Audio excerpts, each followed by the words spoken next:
ಹೆಸರು ಕಾರ್ತಿಕ್ ಅಂತೇಳಿ. ನಾನು ಮೂರು ಒಳನಸ್ಪುರ ಪಕ್ಕ ಕಡ್ವಿಂಕೋಟೆ. ನಾನು ಪ್ರಜ್ವಲ್ ರೇವಣ್ಣ ಫ್ಯಾಮಿಲಿಗೆ ಮತ್ತು ಪ್ರಜ್ವಲ್ ರೇವಣ್ಣವ್ರಿಗೆ 15 ವರ್ಷದಿಂದ ಡ್ರೈವರಾಗಿ ಕೆಲಸ ಮಾಡ್ತಾಯಿರ್ತೀನಿ. ಈ 1 ವರ್ಷದಿಂದ ನಾನಲ್ಲಿ ಕೆಲಸ ಬಿಟ್ಟಿರ್ತೀನಿ.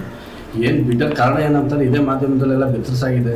ನನ್ನ ಮೇಲೆ ಆಗಿರ್ತಕ್ಕಂಥ ಜಮೀನನ್ನ ಬರ್ಸ್ಕೊಂಡು ನನ್ನ ಹೆಂಡತಿಗೆಲ್ಲ ಹೊಡೆದು ಹಿಂಸೆ ಕೊಟ್ಟು ನನಗೂ ಮಾನಸಿಕವಾಗಿ ಹಲ್ಲೆ ಮಾಡಿ ನಮ್ಮ ಜಮೀನನ್ನ ಬರ್ಸ್ಕೊಂಡಿರ್ತಾರೆ. ಹಂಗಾಗಿ ನಾನು ಅವ್ರ ಮನೆಯಿಂದ ಹೊರಗಡೆ ಬರ್ತೀನಿ.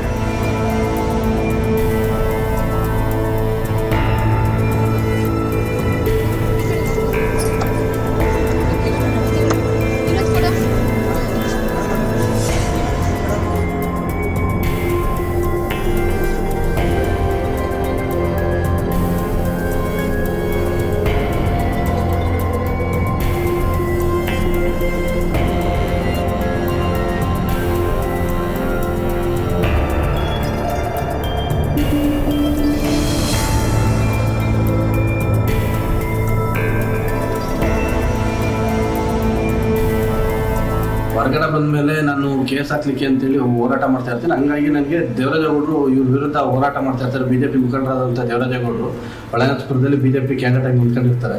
ಹಂಗಾಗಿ ಇವ್ರ ಫ್ಯಾಮಿಲಿ ವಿರುದ್ಧ ಹೋರಾಟ ಮಾಡ್ತಾ ಇರ್ತಾರೆ. ನನಗೆ ಬೇರೆ ಯಾರಿಂದಲೂ ನ್ಯಾಯ ಸಿಗಲ್ಲ ಅಂತ ತಿಳ್ಕೊಂಡು ನಾನು ಇವ್ರ ಹತ್ರ ಹೋಗ್ಬಿಟ್ಟು ನನ್ನ ಕಷ್ಟ ಎಲ್ಲ ಹೇಳ್ಕೊತೀನಿ. ಅದಕ್ಕೆ ಅವರಿದ್ದವರು ನಿನಗೆ ಏನಾಗಿದೆ ನೋವು, ನೀನೇನು ಕಳ್ಕೊಂಡಿದ್ದೆ, ಪ್ರತಿಯೊಂದು ನಾನು ನಿನಗೆ ನ್ಯಾಯ ತೋರಿಸೋಂಥ ಕೆಲಸ ಮಾಡ್ಕೊಡ್ತೀನಿ ಅಂತೇಳಿ ನನಗೆ ಹೇಳಿರ್ತಾರೆ. ಅದು ನಂಬಿ ಅವ್ರ ಹತ್ರ ಹೋಗಿ ನಾನೆಲ್ಲ ಹೇಳ್ಕೊತೀನಿ. ಅದಾದಮೇಲೆ ಅವ್ರೇನು ಮಾಡ್ತಾರೆ, ನನಗೆ ಅವ್ರು ಯಾವುದೇ ಕೇಸ್ ತಗೊಳ್ಳಲ್ಲ ನಾನು ಬೇರೆ ಲಾಯರ್ ಬಿಟ್ಬಿಟ್ಟು ನಾನು ಕೇಸ್ ಹಾಕ್ತೀನಿ. ಅವ್ರು ಕೇಸ್ ನಡೀತಾರೆ. ಮತ್ತು ಇವರೇ ಅದಕ್ಕೆ ಅವರಿದ್ದರು ನಿನ್ನ ಹತ್ರ ಯಾವುದೋ ಫೋಟೋ ವಿಡಿಯೋ ಇದೆಯಂತೆ, ಅದಕ್ಕೋಸ್ಕರ ಅವರು ಸ್ಟೇಟ್ ತಂದಿದ್ದಾರೆ ಅಂತ ಹೇಳ್ತಾರೆ. ನಾನು ಅದಕ್ಕೆ ನನ್ನ ಹತ್ರ ಇದೆ ಅಂತ ಅವ್ರಿಗೆ ಯಾರು ಹೇಳಿದವರು ಅಂತೀನಿ. ಅದಕ್ಕೆ ಅವ್ರಿಗೆ ನನಗೆ ಗೊತ್ತಿಲ್ಲಪ್ಪ, ನೀನು ಉಂಟು ಹೋಗ್ಬಿಟ್ಟು ಕೇಳ್ಕೊ ಅಂತ ಹೇಳ್ತಾರೆ. ಅದಕ್ಕೆ ನಾನಿದ್ದಾಗ ಸರಿ ಅಂತೇಳಿ ಒಪ್ಕೊಂಡು ಇದಕ್ಕೆ ಏನು ಆನ್ಸರ್ ಕೊಡಬೇಕಲ್ಲ ಕೋರ್ಟಲ್ಲಿ ಯಾವ ರೀತಿ ಕೊಡೋದು ಅಂತಂದಿದ್ದಕ್ಕೆ ನಿನ್ನ ನಿನ್ನ ಹತ್ರ ಇರೋ ಫೋಟೋಸು ವೀಡಿಯೋಸು ಎರಡೂ ನನ್ನ ಕೈಲಿ ಕೊಡು, ನಾನು ಅದಕ್ಕೆ ಜಡ್ಜ್ ಮುಂದೆ ಸಬ್ಮಿಟ್ ಮಾಡ್ತೀನಿ. ನಾನು ಯಾರಿಗೆ ಅದು ತೋರಿಸೋದಾಗಿ ಇನ್ನೊಂದಲ್ಲಿ ಏನೂ ಮಾಡಲ್ಲ.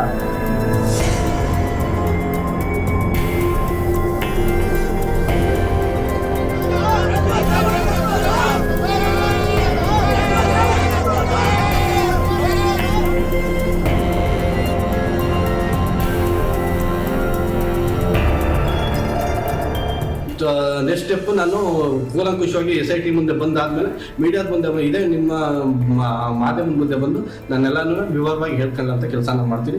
ದಯಮಾಡಿ ಇದರಲ್ಲಿ ಯಾವುದೇ ಒಂದು ಕಾಂಗ್ರೆಸ್ನ ನಾಯಕರುಗಳನ್ನಾಗಲಿ ಇನ್ನೊಬ್ಬರಲ್ಲಿ ಯಾರು ಬೆಳೆಸಬೇಡಿ. ಬಟ್ ನಾನು ರಾಜಕಾರಣ ಇಂಟ್ರೆಸ್ಟ್ ಇಲ್ಲ, ನಾನು ರಾಜಕಾರಣ ವ್ಯಕ್ತಿನೂ ಅಲ್ಲ. ನಾನು BJP ಮುಖಂಡರು ದೇವರಾಜೇಗೌಡರು ಬಿಟ್ಟರೆ ಇನ್ಯಾರಿಗೂ ಒಂದು ತುಣುಕು ನಾನು ಯಾರಿಗೂ ಕೊಟ್ಟಿಲ್ಲ. ದಯಮಾಡಿ ಆ ಥರ ಯಾರು ಅಂದ್ಕೊಂಡ್ರೆ ದಯಮಾಡಿ ಕ್ಷಮಿಸಿ. ಇದ್ರ ಬಗ್ಗೆ ಎಲ್ಲ ನಾನೇ ಬಂದು ಮೀಡಿಯಾದಲ್ಲಿ ಹೇಳೋಂಥ ಕೆಲಸ ಮಾಡ್ತೀನಿ. ಇವತ್ತು SIT ಹೋಗ್ತಾ ಇದ್ದೀನಿ, ಹೋಗ್ಬಿಟ್ಟು ಬಂದು ಎಲ್ಲ ಕೆಲಸನೂ ನೆಕ್ಸ್ಟ್ ಏನು ತಗೊಂತೀನಿ ಮಾಧ್ಯಮದ ಮುಂದೆ ಹೇಳೋಂಥ ಕೆಲಸ ಮಾಡ್ತೀನಿ.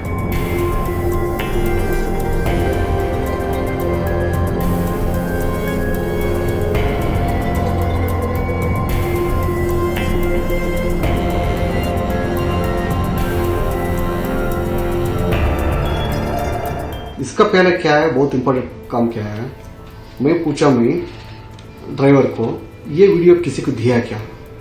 वो बोला हाँ दिया। किसको दिया? वो कांग्रेस प्रेसिडेंट को दे दिया। वो क्या बोला वो देखेंगे बाद में, उसमें मैं क्या करना करता हूँ, आप चिंता मत करो करके बोल के भेज दिया। अभी 2 महीने तक अभी कुछ काम नहीं हुआ। जब मैं पता चल गया वो पेन ड्राइव अगले दिन में बहुत संकट आ जाएगा पेन ड्राइव के बारे में। ये सोच के मैं हमारा BJP का नेता कौन है वो सब मैं हाईकमांड पूरा लेटर लिख के भेजा है।